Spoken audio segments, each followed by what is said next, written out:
Hello friends, welcome to our collections. Ready? 1, 2, 3, start.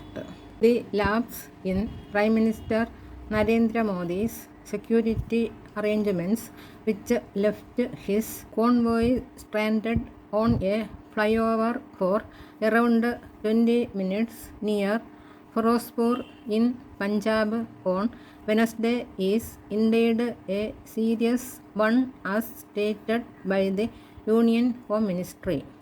But by quickly blaming the Punjab government and the state police, the central functionaries triggered a blame game that has forestalled the possibility of a fair and credible inquiry into the incident.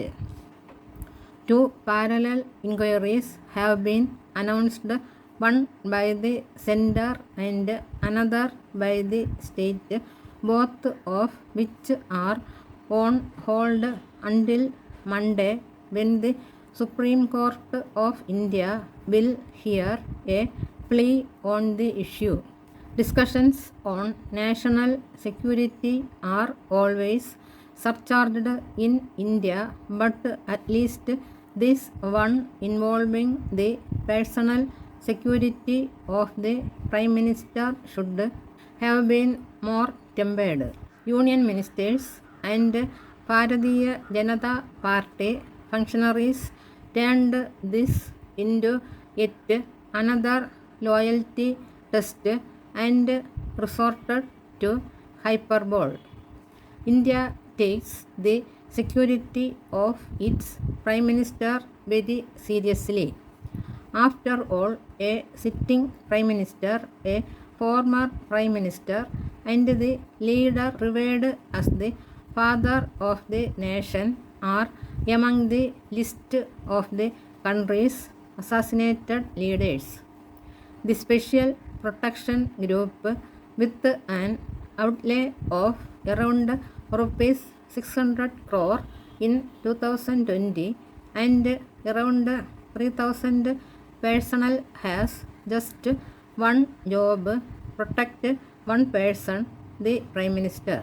The critical question that is to be probed is who made the decision that the Prime Minister could and should travel by road for more than 100 km from Bathinda to Firozpur, and what inputs went into making that decision. Assuming that someone concluded that it was advisable for the Prime Minister to be on the road for nearly 2 hours, the process that preceded it must be probed. It was also decided that the Prime Minister should not be using a helicopter as was originally planned. The route was identified in advance as a contingency plan, but the decision to use it was made at the last moment, a version that both the state and central governments agree on. Various scenarios involving miscommunication, misinformation, and misjudgment are possible. Protesters who blocked the route were reportedly unaware of the Prime Minister's travel. As the Union Home Minister said, accountability must be fixed and loopholes must be plugged. Considering the mutual distrust, the state and the centre have now published a Supreme Court monitored probe could be a good way to get to the bottom of the matter in a credible manner.